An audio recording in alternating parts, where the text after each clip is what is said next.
अभी हम लोग जुटे हुए हैं आज चौधरी चरण सिंह के जो भारत रत्न दिया जाना है उसी के उपलक्ष्य में, और इसी पार्टी से लोग जुड़े हुए हैं।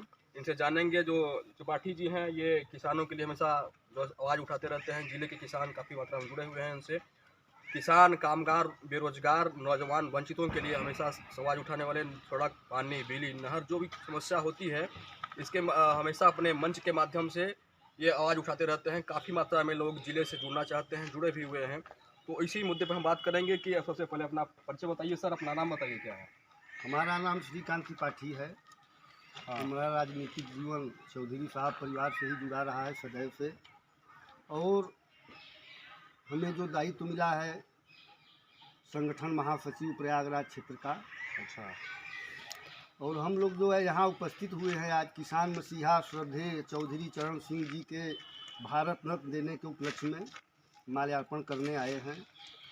सर्वप्रथम भारत के किसानों की कौम को शुभकामनाएं। चौधरी साहब की राजनीतिक व पारिवारिक विरासत को पूरी दृढ़ता के साथ आगे बढ़ाने वाले चौधरी साहब के पोते राष्ट्रीय लोक दल के राष्ट्रीय अध्यक्ष चौधरी जयंत सिंह जी को शुभकामनाएं। किसानों, कमेरों, वंचितों के दशकों की मांग को पूरा करने के लिए एनडीए सरकार के और माननीय प्रधानमंत्री नरेंद्र मोदी जी को कोशिशः धन्यवाद। और भारत रत्न मिलना चौधरी साहब के समर्पण के प्रति कृतज्ञता ज्ञापन है। साथ ही रालोद की किसानों, कामगारों के प्रति समर्पण को सम्मान मिलने पर हम बार बार कोशिशः प्रधानमंत्री नरेंद्र मोदी जी को बधाई देते हैं। कैसा लग रहा है आपको? कैसा लग रहा है आपकी पार्टी जो है इस समय जो है एनडीए गठबंधन में आ गई है? कैसा लग रहा है, कैसा महसूस कर रहे हैं आप? नहीं, बात एनडीए गठबंधन की नहीं है, बात है हमारे राष्ट्रीय अध्यक्ष की। और उन्होंने जो निर्णय लिया है, समाजवादी पार्टी ने 7 सीट दे करके 4 सीटों पर जो हमारी रालोद की सीट थी अपने प्रत्याशी की घोषणा करते हैं, और जो हारने वाले जो कमज़ोर जगह पर जो रालोद की थी वहाँ जो है चुनाव लड़ाने की बात करते हैं। घोषणा करने के बाद वो फिर हमारे चौधरी साहब का फ़ोन भी नहीं उठाते। और हम समझते हैं किसान हित में, नौजवान हित में, पार्टी हित में, जो हम लोगों की, हम किसान कौम की, मजदूर कौम की दशकों की जो मांग थी हम लोगों की कि हमारे चौधरी साहब को, हमारे किसान मसीहा को भारत रत्न मिले, वो पूर्ण हुआ। और इससे बड़ा पर्व हम किसानों के लिए कोई हो नहीं सकता। अच्छा, आप काफ़ी लोग खुश दिख रहे हैं आप लोग, क्योंकि भारत रत्न मिल चुका है इनको। और जो पार्टी गठबंधन आपका हुआ है पार्टी से, एनडीए पार्टी से, मान के चलिए, तो इसमें तो फ़ायदा ही फ़ायदा मिलेगा। आप अपनी बातों को रखेंगे वहाँ तक, जयंत चौधरी जी तक, वो बात को रखेंगे केंद्र सरकार के साथ। नहीं, बात तो रखा जाएगा।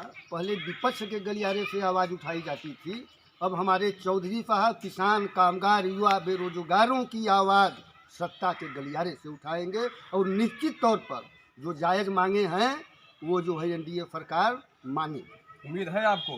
पूरी उम्मीद है कि हमारे चौधरी साहब पर पूरी उम्मीद है। पूरा जो है किसानों की विरासत हमारे हुए हैं। आज चौधरी चरण सिंह जो कोऑपरेटिव की स्थापना, कोऑपरेटिव बैंक की स्थापना, मंडी की स्थापना, यदि ग्रामीण विकास मंत्रालय की स्थापना, और किसानों को अपना हक खतौनी देने का जो अधिकार दिया है, यदि ये सब किसानों को न मिला होता तो शायद आज किसान सांस लेने की भी स्थिति में न होते।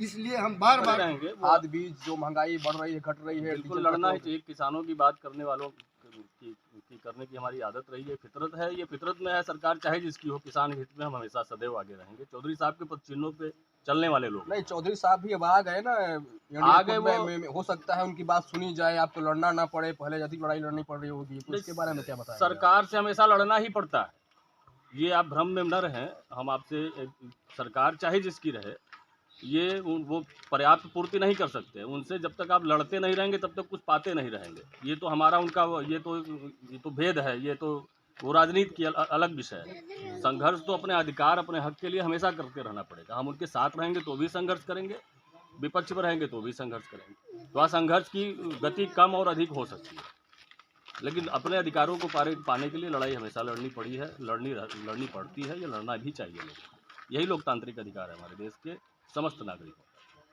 तो मतलब आप ये कह रहे हैं कि आप लड़ाई लड़ते रहेंगे, और चाहे सत्ता में रहें न रहें, लेकिन आप लड़ाई हमेशा किसानों के लिए लड़ते रहेंगे। जो मांगेंगे वो आपको अधिकार है लड़ने का, मिलना चाहिए, और नहीं मिलेगा सरकार किसी की रही हो आप लड़ाई हम लड़ेंगे। बिल्कुल लड़ेंगे, किसान हित में लड़ाई लड़ेंगे, किसान कामगार हित में लड़ते रहें, आगे भी लड़ाई। कैसा लग रहा है आपको, क्या कहेंगे उस पर, कितना खुश हैं आप? नहीं, ये अति प्रसन्नता की बात है। आज़ाद भारत में किसान हित में किसानों की बात करने वाले, जो सर्वाधिक किसानों की बात उठाने वाले अगर हमारे नेता रहे हैं तो चौधरी चरण सिंह जी रहे। उनके ही कार्यकाल में किसान हितैषी तमाम जन कल्याणकारी योजनाओं का संचालन हुआ। तो आज़ादी के इतने साल बाद अगर उनको भारत सरकार द्वारा सम्मान वो भी दिया जा रहा है, भारत रत्न का सम्मान दिया जा रहा है, तो ये स्वागत योग्य विषय है। इसके लिए भारत सरकार का कोटि धन्यवाद। और हम किसान कामगारों की तरफ से भारत सरकार क्या लगता है किसानों का काम किया जाएगा इस बार? काम होना न होना ये दूसरी बात है, ये तो सरकार आप हमेशा किसानों की लड़ाई लड़ते हैं, इसलिए बिल्कुल, पूछ वो रहे हैं। तो सरकार किसान हित में तो हम हमेशा संघर्ष करते रहेंगे। अगर सरकार काम किसान हित में करेगी तो ठीक है, सम्मान देना वो दूसरा विषय है। लेकिन अब किसानों के हित में कितना काम करते हैं, जब तक जीएसटी हमारी लागू नहीं करते, किसानों को सुलभतापूर्वक सस्ते दर पे खाद उपलब्ध नहीं कराते, बिजली पानी सस्ते दर पे नहीं उपलब्ध कराते हैं, तब तक कामों की तो सराहना नहीं की जा सकती है। लेकिन इस काम की सराहना, इस काम के लिए कोटि कोटि धन्यवाद जो हमारे किसान मसीहा चौधरी चरण सिंह जी को इन्होंने सम्मानित किया है, इसके लिए बहुत बहुत धन्यवाद। मतलब आप किसानों